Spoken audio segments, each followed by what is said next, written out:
Greetings, members one and all of the Salivation Nation. Why is there no gold squeeze? Let's explore.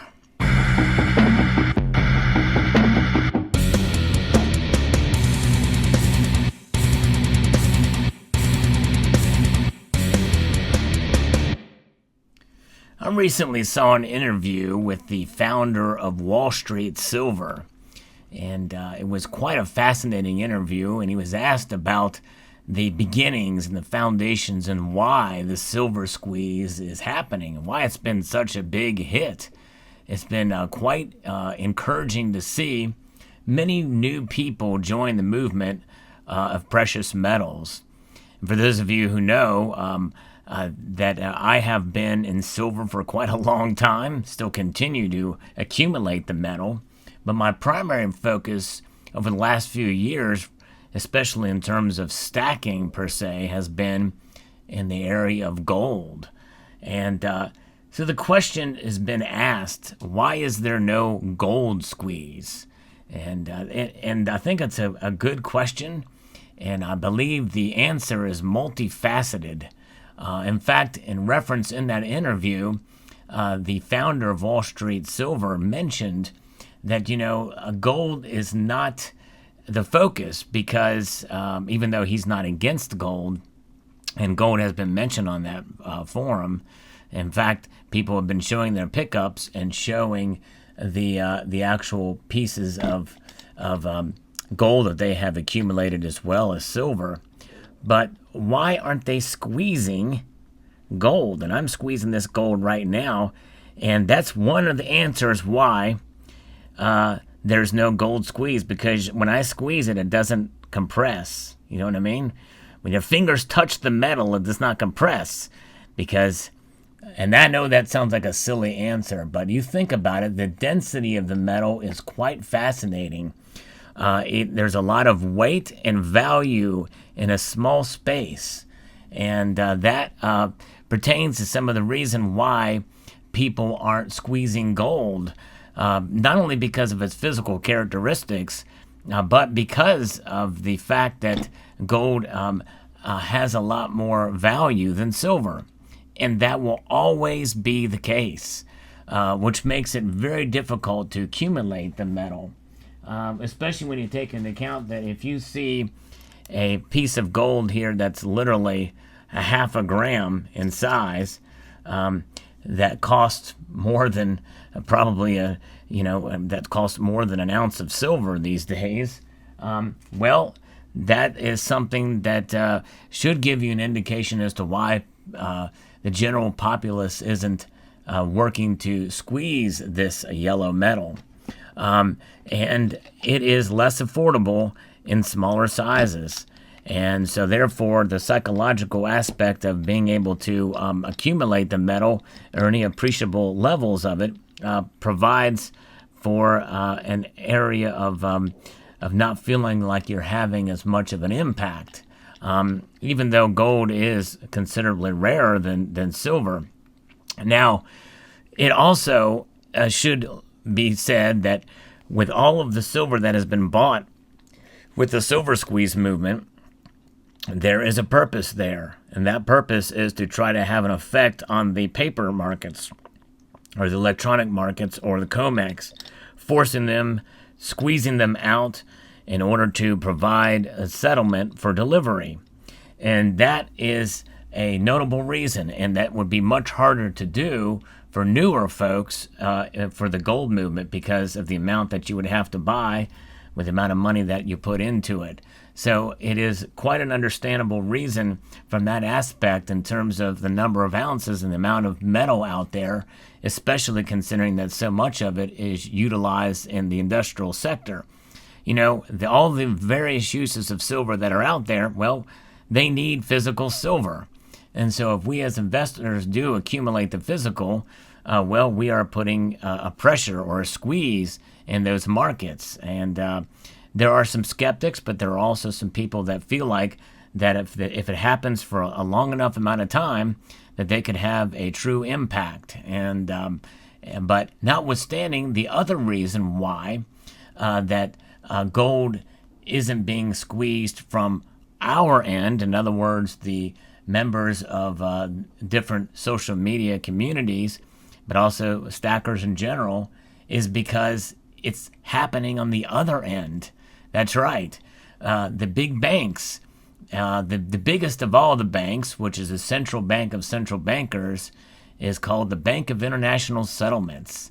And they have implemented new rules that has been talked about for almost a decade now, and that's called the Basel III Accords, and that's where they are implementing some standards with this Basel III implementation.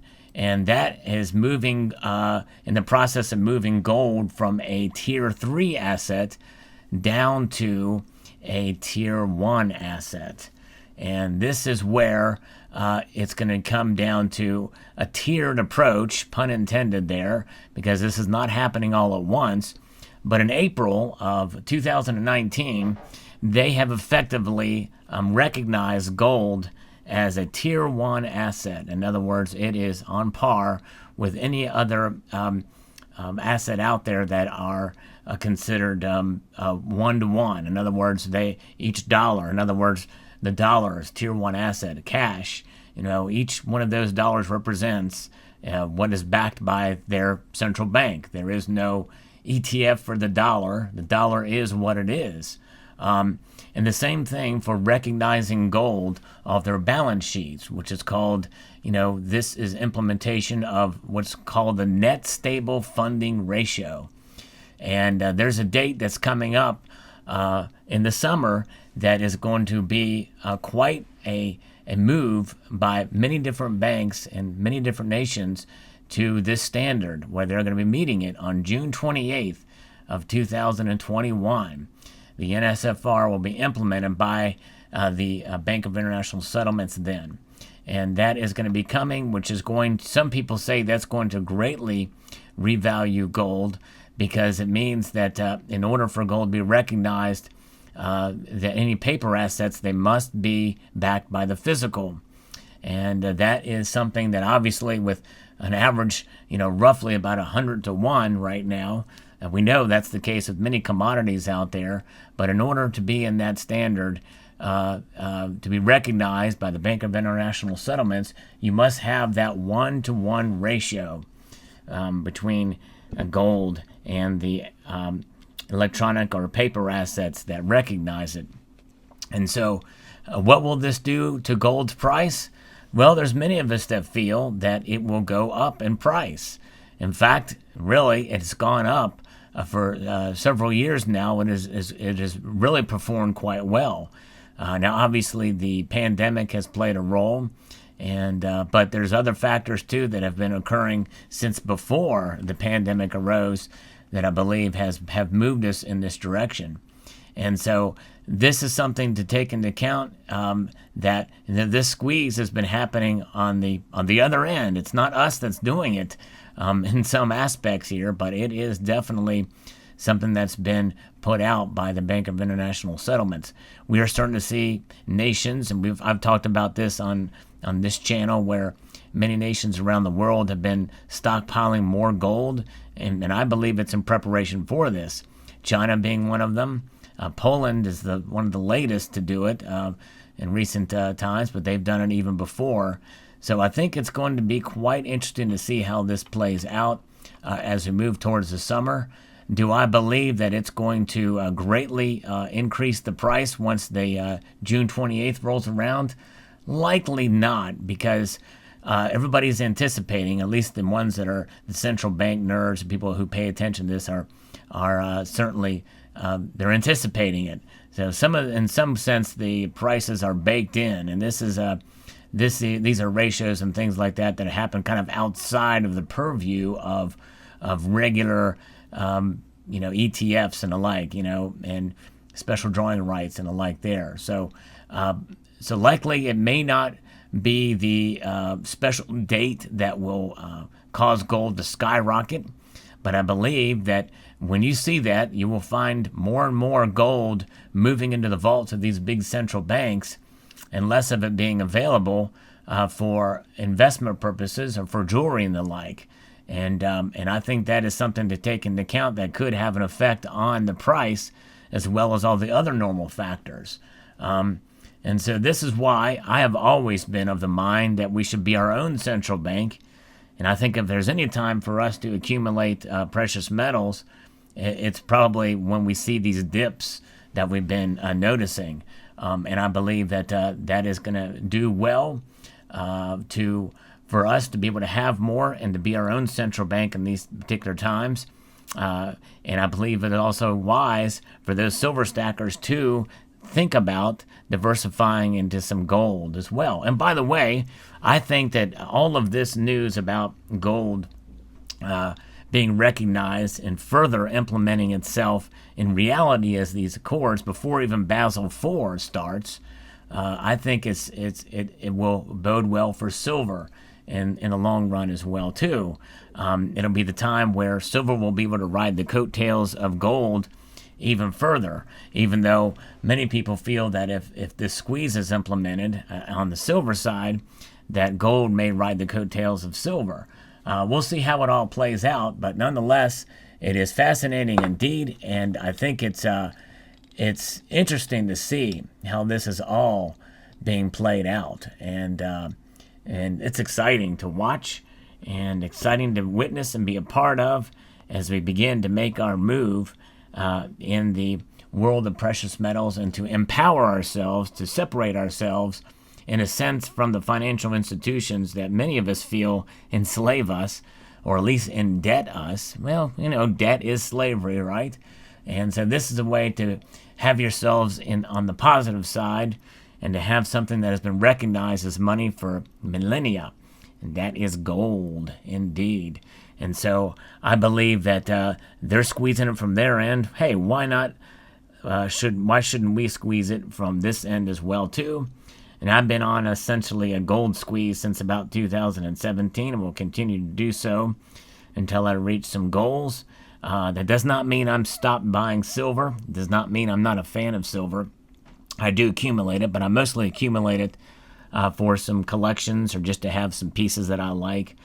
Because overall, than anything, even with gold, all the pieces that you see here would be considered probably stackable gold. But you know what? Some of the primary reasons why I buy anything in precious metals is because I think it looks freaking cool. That's right, it looks cool. It looks neat. I like the feel of gold. I like the weight of it, and so just a great. An important side effect of accumulating anything in the world of precious metals is that you have the intrinsic value contained therein. So you can enjoy these metals, and you can be rest assured knowing that they have this intrinsic value tied to them that spans millennia, and that will never change. So there, I think, hopefully will answer your question as to why there is no silver squeeze. I would like to extend a multitude of gratitude to you all for taking the time to watch this video, and encourage you to please rate, please share, and hit that notification bell so that you can be notified, because that's what it's about, right? When the next video makes its way onto the YouTuberverse. A multitude of gratitude. Encourage you to please rate, share, comment, and subscribe.